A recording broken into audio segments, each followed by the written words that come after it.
All right, welcome back to the IDP show. That, of course, was Sugar Daisy. Be sure to check out their music over on Spotify. Great dudes. We love having their music on the pod. And speaking of dudes we love to have on the pod, this back half of the episode I am very excited for because we are welcoming in one of our favorites to talk about an early look at 2022 draft prospects. You know him from IDP, guys. Joey the Tooth. Joey, how are you, man? I'm living the life, man. How you doing, buddy? Not too bad. It is freezing cold here in Bowling Green tonight. Even the walk from my house to the shack, my hands are basically ice cubes at this point. The nostrils freeze when you start walking. Pretty much, yeah. You can see the breath. Like there's steam coming off my head, like that great clip from the All Madden documentary. Just a total nightmare. But we got the wall-mounted heater here in the Sode Shack, thank God. So, it's not like our early days where we had to literally scrape and claw and pull together foot heaters from our various houses just to keep us from like jackhammering during the episode. So it's cold outside, man, but it's hot inside the shack because we are talking rookies, Joey. And if you ask me, it's never too early to get a jump start on research for the NFL draft. Oh, not at all. I took a break at the end of the season this season for the NFL. It was kind of wearing on my brain a little bit. I don't know if it was extended season, if it was another COVID season or what, but I was exhausted. So I took a little bit of a break. And as soon as the season ended, it was just like, all right, draft prospects. Let's get ready for the off season. There is no off season. This is my favorite time of year. So just dove right in and I've been just watching tape like crazy. Now, what I will say is it seems like the draft community as a whole, Joey, is a little down on this class. I think because it lacks the big star power at quarterback or, some really like top tier wide receiver talent like what we've seen in the past couple drafts. But it seems like to me, there might be a plethora of IDP defensive talent in this draft. Is that what you've seen so far? Yeah, there's some good definitely some good talent in this draft. The edge class is super deep. They don't really have. I mean, they have the two top guys, Aiden Hutchinson, Kayvon Thibodeau. Those guys are phenomenal. After that, there's a plethora of tier two, like not even like tier two, tier three. There's just a ton of tier two edge rushers, which is fantastic. And somebody's going to get lucky in like the third or fourth round because there's just so much edge talent that they're going to drop. It's going to be so nice. But linebackers deep again this year.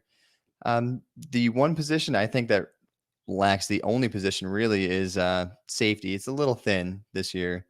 When Jordan Battle went back to Alabama, which was kind of disheartening, but I want to see him in the NFL. That dude's nasty. But all in all, it's a deep class, very deep class, and there's some actual like star power in this class. I like it. Yeah, and it's one of those drafts. I don't know how it's going to shake out for fantasy. Like once the rookie drafts for IDP leagues start to roll around, where's the defensive talent going to go? Is it going to be like a typical maybe back of the first round, beginning of the second, really starting to pour it on in the third, or IDP is going to go higher up because the offensive talent is a little diluted? I'm not sure. I think the process over these next few months obviously will be very informative as far as how we feel about these rookies with regard to our fantasy teams. But what I'm excited to dig into tonight, Joey, is like you said, you dove in with both feet. You've been doing the research. You've been looking at prospects. So what we're going to do tonight, we're not going to do the full deep dive. That will be coming in the feed as we get closer to the end of April. But tonight, we're going to do just an early look at 5 of your favorite draft prospects for 2022. And when I pitched this to you, I said, favorite, that can mean anything you want it to mean. It can mean the guys that you have enjoyed watching the most, the ones that you think have the most talent, the ones that are easy to comp to another player. So for the sake of fantasy, you understand maybe what they're going to look like once they enter the league. But you have selected 5 players. And what I really appreciate is that you ran the gamut here. We've got safety, edge, linebacker, then 3 linebackers. So we've got all 3 levels, defensive line, DB, and linebacker covered on this episode, Joey. And I'm really excited to get into it with you. I haven't dove in, I haven't started doing my research yet, but I will say I do recognize some of the names on this list. So I'm excited to jump into it with you, man. Yeah, man. So I wanted to kind of put a little bit from each position on here because I do have some favorite guys, but honestly, these guys in general, over the, I mean, there's Aiden Hutchinson and Kayvon Thibodeau. Like I said, those two guys are 1A, 1B in this draft. But after them, there's a lot of talent. And some of these guys that I have listed, maybe two of them, I want to say, probably aren't going to be first or second round guys. But I really like them. And I think put in the right spot, they could really succeed. Yeah. Now we'll say you have Thibodeau, you have Hutchison. Is I've heard on other draft podcasts that these guys maybe aren't at the level of like a Miles Garrett, Nick Bosa. Do you think they're maybe like a notch below those dudes in terms of prospects? Um, so Thibodeau, he has all the potential in the world. Like he's explosive, he's got size, he's got power. He's like 280 pounds and super flexible. He's got crazy bend off the edge, but he wasn't incredibly productive this year. So it's kind of like those guys were productive every single year. So you see, he has everything he needs, but he just needs to put it together. So he's kind of that incredibly high ceiling guy, but his floor isn't as high as the other guys. Like Aiden Hutchinson, he's got probably the same floor as like Nick Bosa. You know you're going to get something from him, and he's relentless. He's good. He's more athletic than people think. Everybody keeps knocking his athleticism, but he's just solid. And you saw even if he went out last year, he was going to be a first or second rounder. This year he comes back, goes into this year's football season and just dominates like even twice as much as he did the previous year. So he's your incredibly high floor guy. You've already seen what you're going to get out of him. I don't think there's really much more you can get out of Aiden Hutchinson, honestly. But you got your high floor guy and you have your high ceiling guy. So Thibodeau is the guy who could reach Miles Garrett. Hutchinson is like right below Nick Bosa. And I don't think he's going to go much higher, but I think they're there. Gotcha. Now I have to ask, just Mhm. because of the comparison, we know this is a white defensive lineman from Michigan. We're not looking at another Chase Winovich situation, are we, with Aiden Hutchinson? Man, I no, I don't think so because Aiden Hutchinson, he's so much more complete. And if just go back and watch some of the film, like even in the game they had during the college playoffs, like everybody's knocking Hutchinson because he didn't make big plays, he didn't make splash plays. But if you go back and you actually watch the film, you watch his game, he dominated every lineman he played, but he got doubled. They ran plays away from him. They schemed him out of the game. It wasn't that he wasn't dominating. Like he was getting into the backfield. They were just getting rid of the ball. They were running the ball. They were getting away from him. So he is a dominant player. All right. Well, we'll see. You're sitting there, you're the Detroit Lions with the first overall pick in the draft. Are you going Hutchinson? You going Thibodeau? You going somewhere else? What's Joey the Tooth, the GM, doing at the top of the draft? Honestly, I think I'm gonna go Thibodeau just because his ceiling is so high.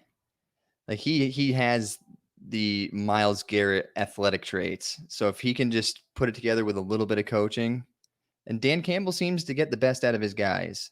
So if he can get it together, then he could be a force. Yeah, that would make sense. In terms of, I don't think this is the class to go get your quarterback. So No. what are the other where are the other places you want to build? I would argue that it's offensive and defensive line. Hmm. You take Penei Sewell with a top 5 or top 6 pick in last year's draft, and even though he started slow and there were some worries there, he really turned it on near the end of the season and had a very solid rookie campaign. Now Yep. you can turn around and kind of get his counterpart for the defensive line with Thibodeau or Hutchinson.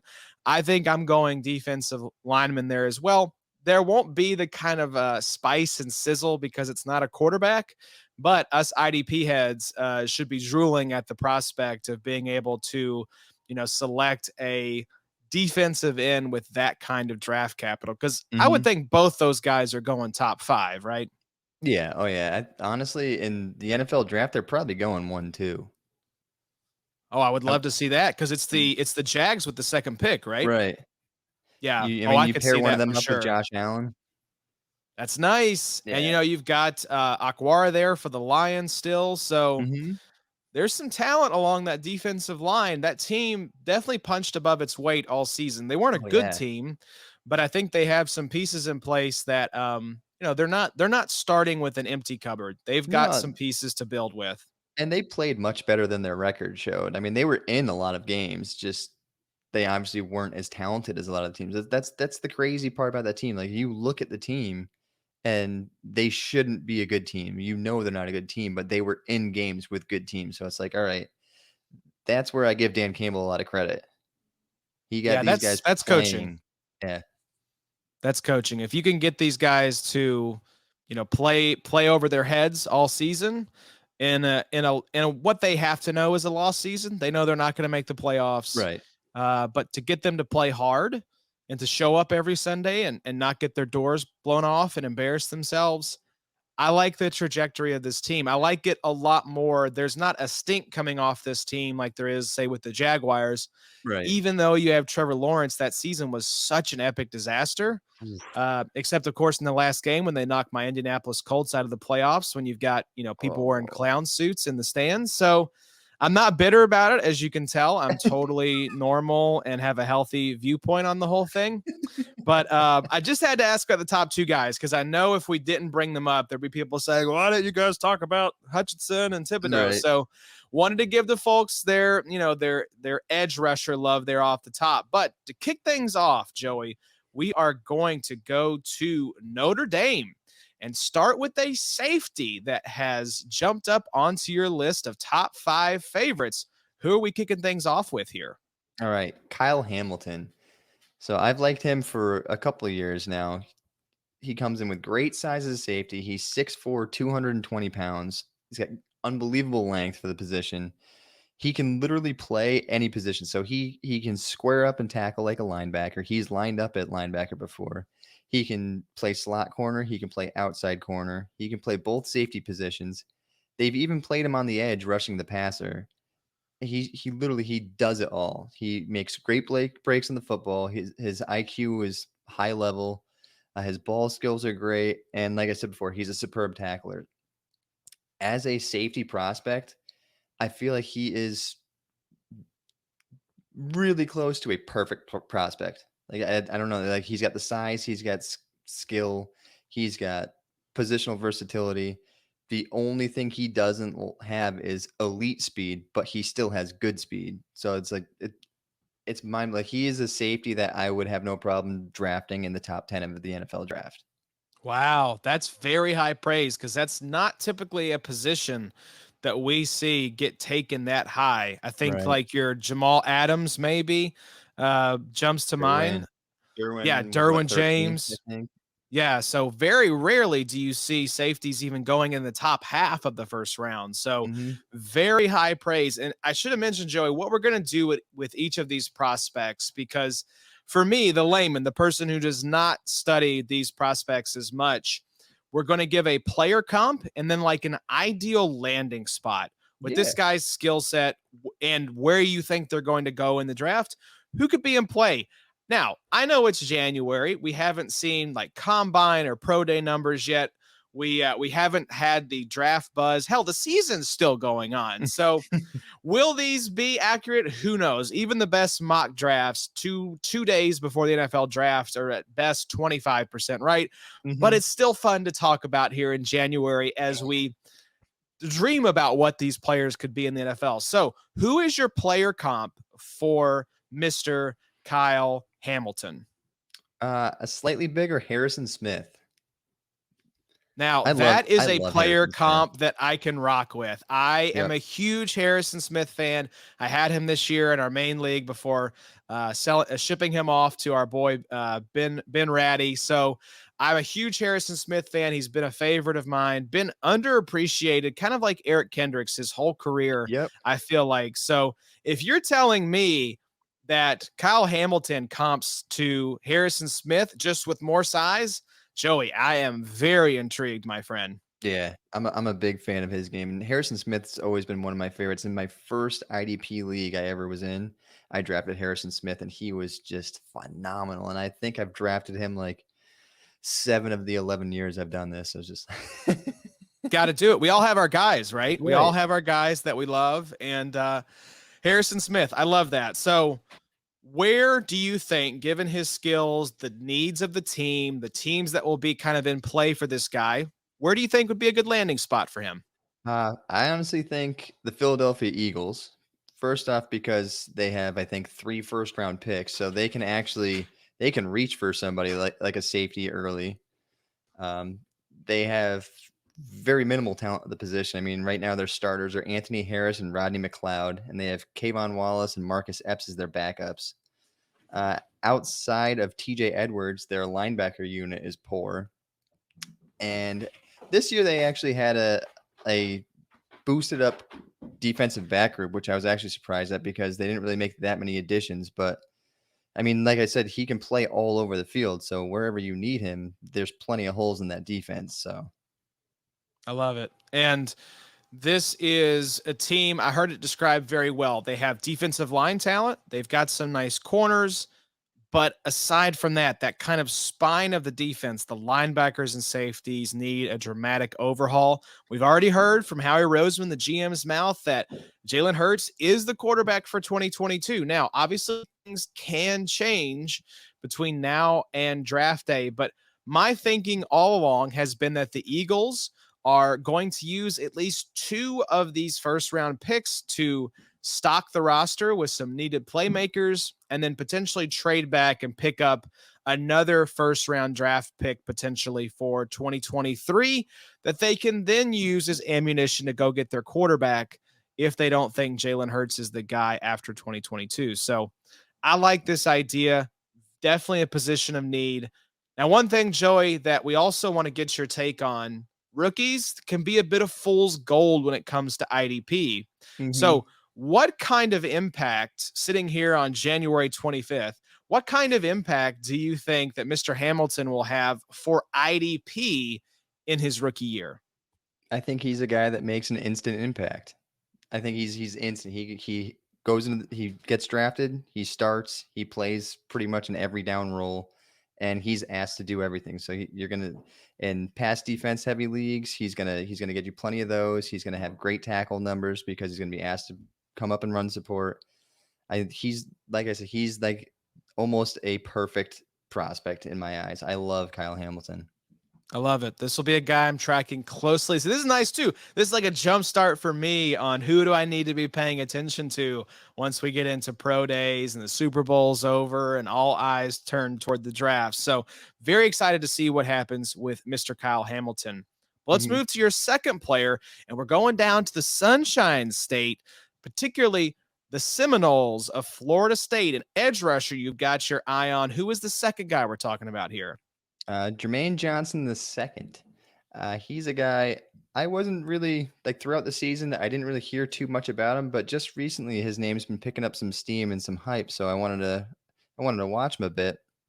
He's not like a elite talent, but he's incredibly intriguing. So he's a super physical player. He's got some bend to his frame. He's got a plethora of pass rush moves, great counters. He runs the stunt really well, comes inside. He can actually pass rush from the inside, even though I think he's only 260 pounds, but he can get in there with the big boys in the middle. He's incredibly athletic, and he has super long arms. So he wraps up well. He clogs running lanes. Uh, he's just a very, very physical player, and I enjoyed watching him. Though there was times where he got lost a little bit, but I think the talent level is there. He just needs, like most guys coming out of college, he needs coaching. But I mean, he coming from Florida State, you don't really have that right now, which is kind of sad for me to say because they used to be so good when I was younger. Yeah, it seems like that's a program that's been hurting for some legitimacy and some wins for shoot over close to 2 decades now. Oh It seems man. like. been tough. So Like growing up, it was Florida State. That was the team. It was like everybody from Florida State was good.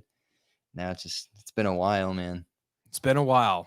But at least we have prospects like Jermaine Johnson Yeah. II to give us a little bit of juice when it comes to Florida State. So, speaking of juice, I really liked your comp here because I think this is a player I can get my mind around in terms of an IDP roster. So, who did Mr. Johnson remind you of? Josh Sweet from the Eagles, one of those D line prospects that actually had a breakout year last year. So it took him a couple of years to get going in the NFL, which is kind of what I expect happening with Johnson as well. But they have a very similar skill set. I mean, just physicality and just getting to the pass, getting to the quarterback. That's going to be their thing. Johnson's not going to be a guy who's going to rack up tons of tackles, but he's going to be a guy that's going to get to the quarterback. So he can eventually break down an every down role, but I think to start his career, he'll probably end up just a pure pass rusher, maybe a situational pass rusher, but can get himself every down role probably year 2, year 3. Yeah, I was going to say, looking at your IDP kind of impact factor here, you're seeing a sophomore season type of breakout Mhm. and a landing spot that is a good testing ground for patience when it comes to edge rushers, but with some of the guys that they have drafted the past couple years. So where do you see Jermaine Johnson II potentially being a good fit? I like the Seattle Seahawks. So they have Carlos Dunlop, who had a phenomenal year last year. I think at 33 years old, 32 years old, but that's the thing. He's 33 years old. So he's gonna be gone soon. Daryl Taylor started off the season last year very strong, but he was incredibly inconsistent after he came back from injury. Outside of that, I mean, you have Rasheem Green, he's nothing. Kerry Hyder himself is 32 years old, so they need an injection of somebody of Johnson's physicality. Yeah, I love that. I was up until the beginning of last season, I was holding out hope on my LJ Collier share in my main Oh league, no. and it just never worked out.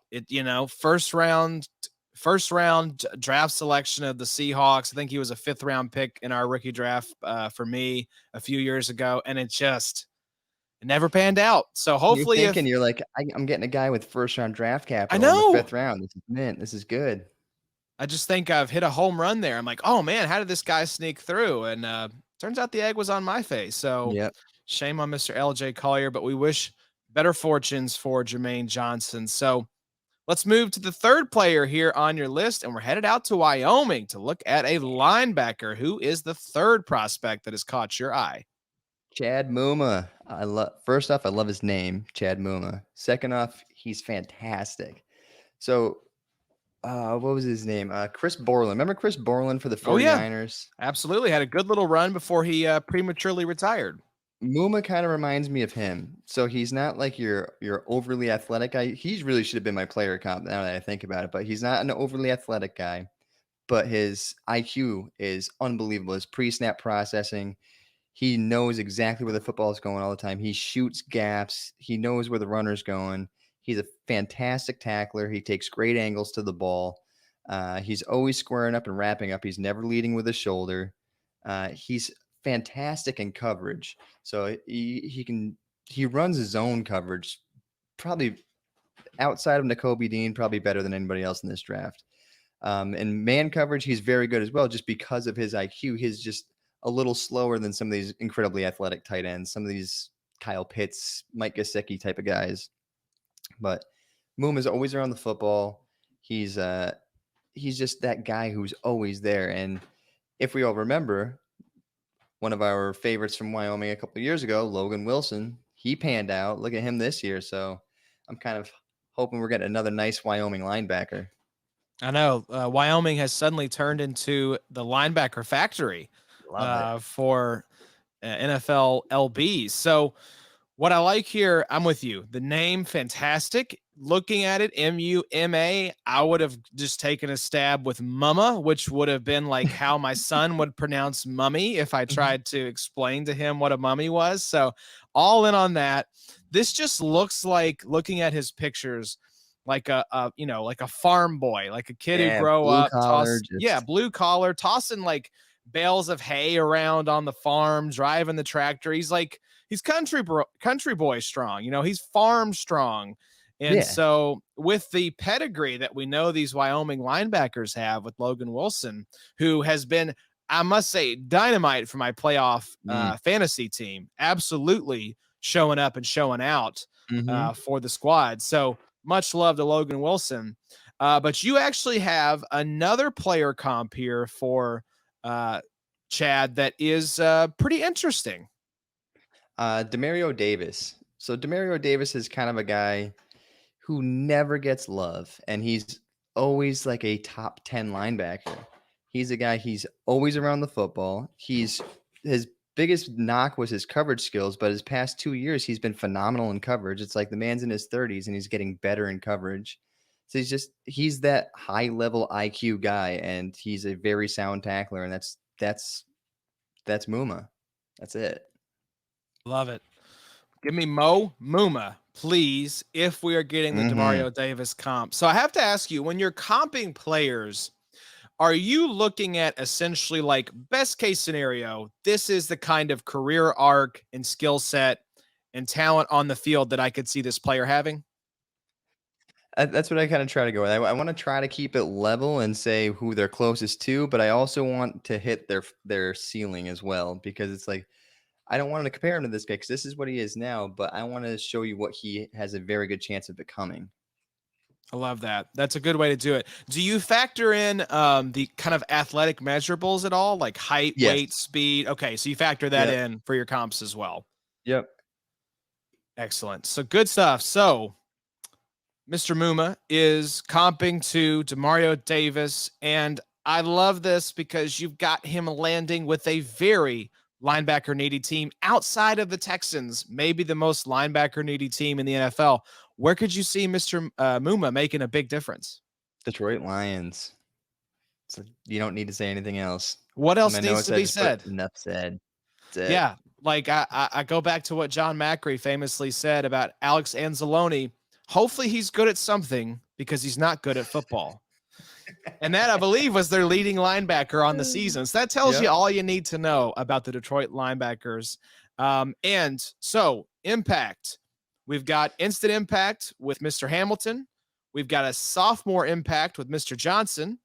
Mr. Mumma, what kind of impact do you see him making for IDP?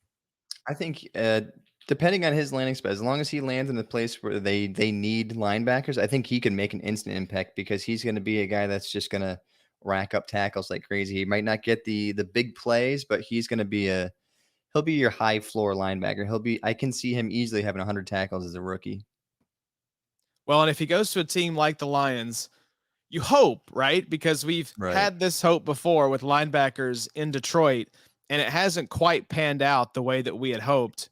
But if they take Mumma high in the draft and he has that draft capital for a rebuilding team and he's one of Dan Campbell's handpicked guys, you would Mhm. hope that maybe he would fare a little better than some of these linebackers we've fallen in love with that have landed in Detroit. But let's talk And I about the next. Go ahead. and I could definitely see him and Dan Campbell being a match made in heaven.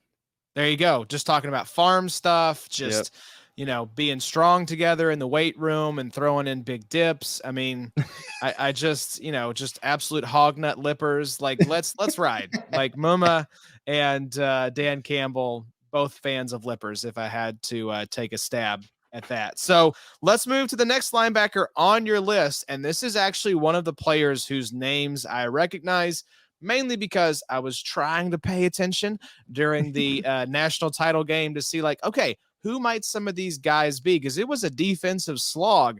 So the Mhm. defensive players were getting a lot of love. And I'm curious why this guy grabbed your attention as you were watching him. Who's the next one on your list? Nicoby Dean, linebacker from Georgia. So he's probably the best cover linebacker, zone and man together in the draft. I think he had something of it was like a quarterback rating of like 47 when targeted in college this past year. Don't quote me on that. I know it was incredibly low. I'm pretty sure it was in the 40s, but I think it was 47% or 47 quarterback rating when targeted. That's phenomenal for a linebacker. He's super explosive. He's rangy. He's got sideline to sideline speed, good play diagnosis, great tackler, packs a serious punch in his tackling. He's a little undersized. He's only 6 foot 225, but you would not know that in watching him hit. And he's a gap filler. He shoots gaps. He understands defense. He'll call you a place. He's going to be a guy who's probably going to wear a dot in the NFL. And he's just a guy I'm really excited to watch. And I hope he lands in a spot where he can command a defense. This seems like one of those locked and loaded IDP studs, Joey. Yeah. I mean, before this season, I honestly didn't know that much about him, but watching him over the season, it's just like game in, game out. It's just the man's a stud. Yeah, I love it. And you were actually being a little unfair on the QB rating. So when targeted, Nicoby Dean had an outstanding 30.7 QB 30.7. That's what it rating was. when targeted in coverage. So, like you said, absolutely outstanding. And that's the kind of linebackers that you need in the modern NFL, right? These Hmm. guys that can do that kind of robot technique where they go forward and then kind of robot back to cover these players, coming out of the backfield. So, and looking at your player comp, what I love is that you are showing that Nicoby Dean is not just going to be one of these so mediocre players that's going to rack up stats on a bad team. With this player comp here, Joey, you're saying, no, this guy has the potential to be one of the best linebackers in the NFL. Yep, Fred Warner. I think his game mirrors a lot of what Fred Warner does. So Fred Warner came into the league too, was slightly undersized. He was a former safety, and I mean, Dean's coverage skill. Fred Warner is one of the best coverage linebackers in the NFL. So their skill set right there mirrors each other quite well. And it's just Fred Warner he's just fiery. He's just all over the place. He's a guy that's always making plays. And Dean is that kind of guy. Yeah, I love that. That, like we said, this is the kind of linebacker that you need. And we mentioned earlier when we were talking about linebacker needy teams, besides the Lions, there was another squad that, good Lord, do they need some LBs? Oh, yeah. Where could you see this guy landing and having an immediate impact? Houston Texans, their linebacker group is just ooh, gives me the chills. Ruger Hill, Neville Hewitt, Christian Kirksey. I wouldn't be surprised if they were all gone next year. Yeah, this was a team of rentals. When you Mm-hmm. looked at some of the guys they were bringing in, it was very clear they were 1 year, usually veteran minimum contracts. This was just a turn the page type of season for the Texans. They bring in David Culley to be the fall guy. They sign a whole bunch of trash off the street and just say, get us through. We're going to be competitive. Check back in around like 2024. Like, let I us. felt bad for Cully too. He did a pretty darn good job. He did. I would have been honestly shocked if they had brought him back for a second season because of the New England connection with Casario. I Yeah. think it is inevitable that either Josh McDaniels or Brian Flores lands this job in Houston, and Yep. especially once Flores became available. Because remember, they fired Cully late. He was Yeah. actually the last coach to get fired, and I don't know. I think the Brian Flores becoming available suddenly I was like, ooh, was that's my yeah. guy. Yeah. So that was a dog whistle to me of like, oh, I don't think Cully is long for this world. So I don't know. The defense in Miami always overachieved. We saw Jerome Baker be an impactful IDP asset over there. So if Flores does land in Houston and Nicoby Dean lands there as well in a talent deprived linebacking room, I love his chances to be an instant impact type of player. And it looks like you do as well. Oh yeah. Yeah. Honestly, I could see him land anywhere and be an instant impact. I don't think there's many players, like even if he came in as like the number two linebacker on a team, he's still going to make an impact. So, the gold standard for rookie linebacker seasons, I think you have to look at Darius Leonard, Roquan Mhm. Smith from recent history, right? So give me, okay, let's not put that kind of pressure on him, but let's say he gives you 80% of Darius Leonard's rookie season. What do you think the odds are that he can hit that kind of ceiling, assuming he lands in a spot where he gets to start day one? Oh, I could definitely see it because they're going to ask him to do everything. He's gonna have to drop in coverage. He's going to be the only guy there tackling. I think he's a guy who's, especially with 17 games now, he's going to be like 120 tackle guy his rookie season. I think no problem. I love that because we talked about this in the last episode, and it's sort of a double lesson learned for me was fade linebackers, go defensive ends early in Hmm. startup drafts. And then don't trust the rookies, expect them to bust. So I have to like remind myself of these two lessons whenever I'm staring down Nicoby Dean at the end of the second round of my rookie drafts, beginning of the third. I've got Kyle B in my ear saying, "Hey Josh, Nicoby Dean's still there. We know he landed in Houston. He's got the dot." I'm like, Kyle, no, we can't do this. But I don't know. I'll just be very curious. It seems like he at the top of the linebacker mountain right now? Yeah, it's gonna be him, and then this next guy we're gonna talk about. He's very close to me. I might be a little higher on him than a lot of people, but Dean is the LB1 in this draft. I don't think it's gonna change. I think Okay. it's gonna be him. Good to know. Well, let's get to this last guy here. This is a linebacker from the team that Georgia actually played in the national championship game, the Alabama Crimson Tide. Who is our final player for tonight's segment? Christian Harris.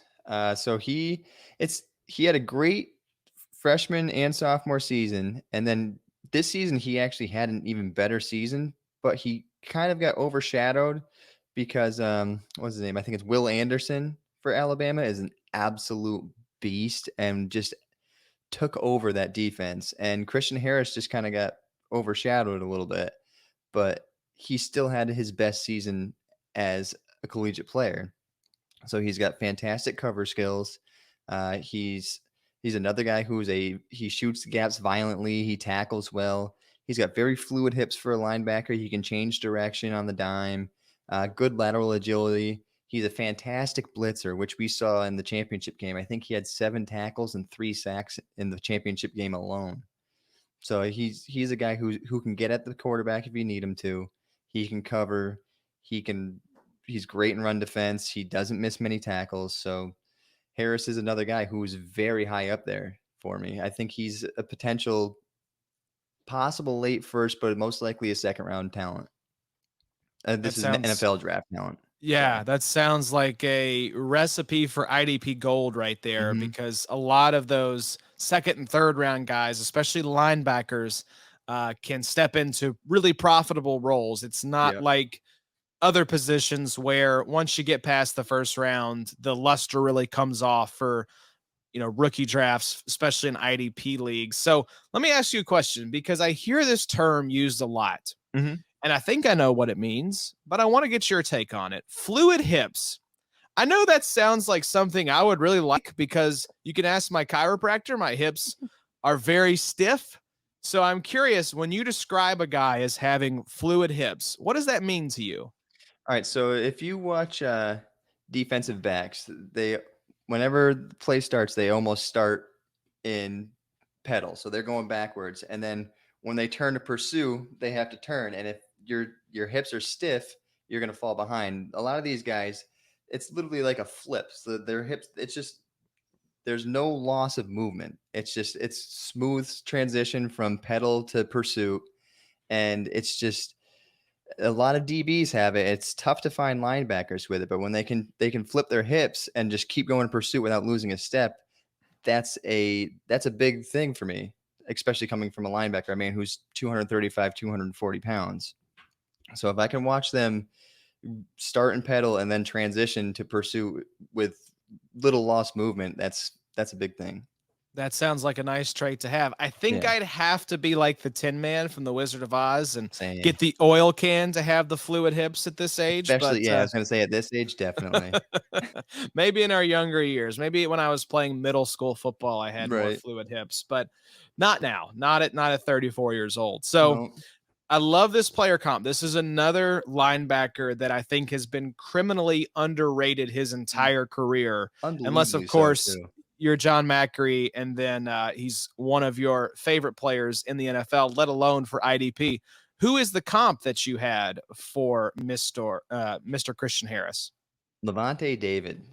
So another guy, he's one of your better coverage linebackers in the NFL, but he does everything you need him to do. Like you ask him to blitz, he's going to blitz. You ask him to cover, he's going to cover.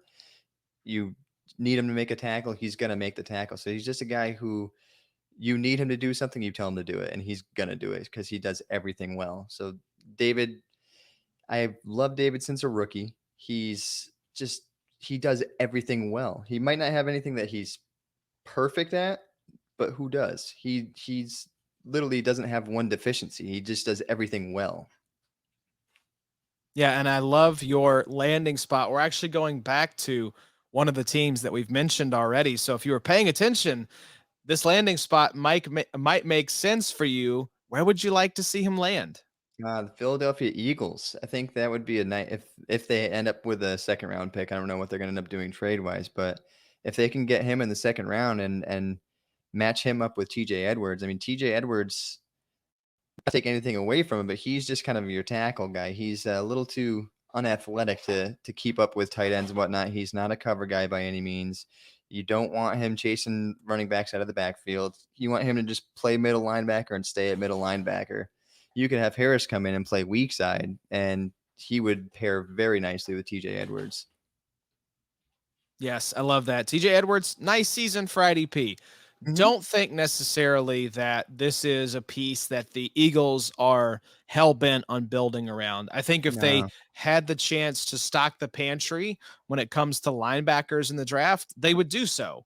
right. So, Yeah. Edwards was kind of a pleasant surprise for him this year, I yes, think.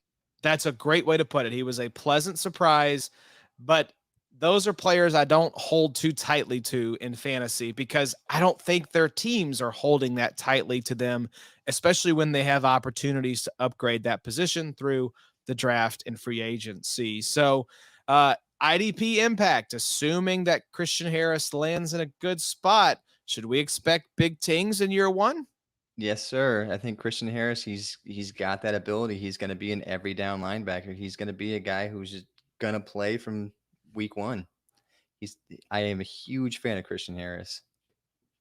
Love it. Well, this has been enlightening tonight, Joey. Like I said, guys, it's never too early to get started on your 2022 rookie research. And Joey, I really appreciate you coming on tonight on short notice and talking to us about some of your favorite prospects, man. This was a lot of fun. Oh, it's my pleasure, man. I always enjoy coming on the show. You guys are great. And I would like to apologize. I don't know if you could hear it or not, but I literally have a two kitten wrestling match going on behind me. It's absolutely unbelievable. We got our daughter two kittens for Christmas this year. It was supposed to be one. When we got there, we ended up leaving with two. That's how it goes. And dear, they are just beating the crap out of each other back here. That's what they do. I've always joked with people, we consciously and purposefully bought one dog and then we impulse bought the other two. So Mhm. they still, even at their advanced age, love to dance and Oh my fight gosh. and hump each other. So Yep. it's just nonstop madness. That's why I'm glad I get to be out here in the shack away from the animals. They're I'm sure inside sleeping right now. So but Joey, this was a lot of fun. Like I said, make sure, folks, that you're subscribed over at the idpshow.com.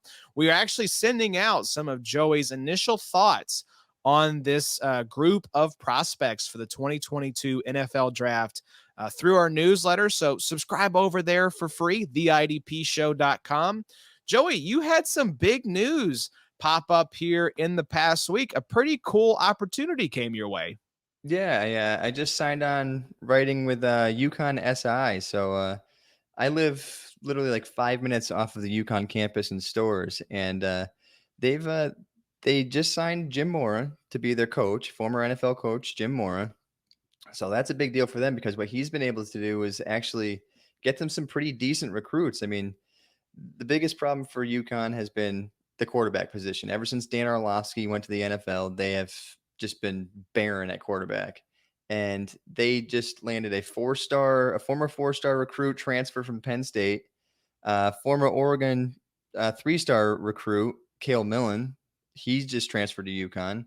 And then they just signed a freshman three-star out of Florida quarterback to all compete for with each other, who had turned down offers from LSU, Miami, a bunch of teams just to go play for UConn. So it's like I was looking around. I was like, you know what? I kind of want to see what's going on here. So I just got in contact with a couple guys and said, hey, I'm interested in writing some articles for the UConn football team. They're like, yeah, we need to get as many eyes as possible we can out here. So I signed on, and within the past week and a half, I got 3 articles out, and it's been a blast. Love it. Well, be sure to go follow Joey on Twitter. Joey, I believe the handle is Joey the Tooth IDP. Is that right? That's it. So go follow Joey. I've been seeing the articles pop through. If you're a fan of Joey and his writing, or a fan of UConn football, or Lord, if you're a fan of both, what are you doing?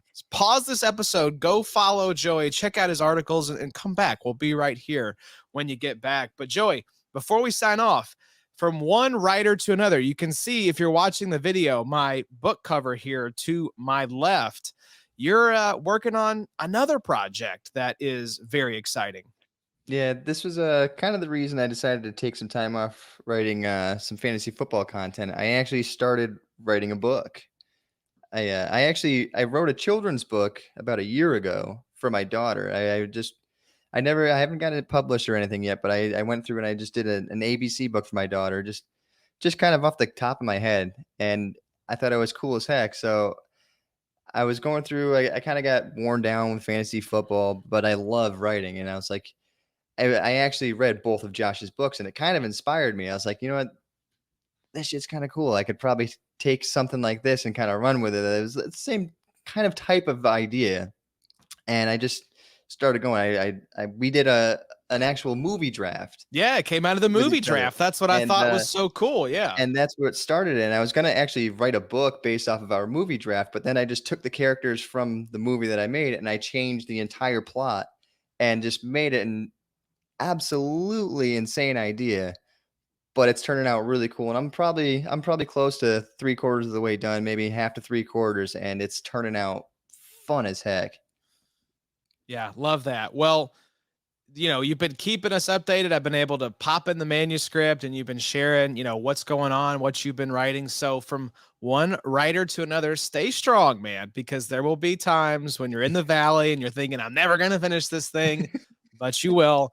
And when you do, I'll be here to help you get it out to the masses. So y'all look forward to that.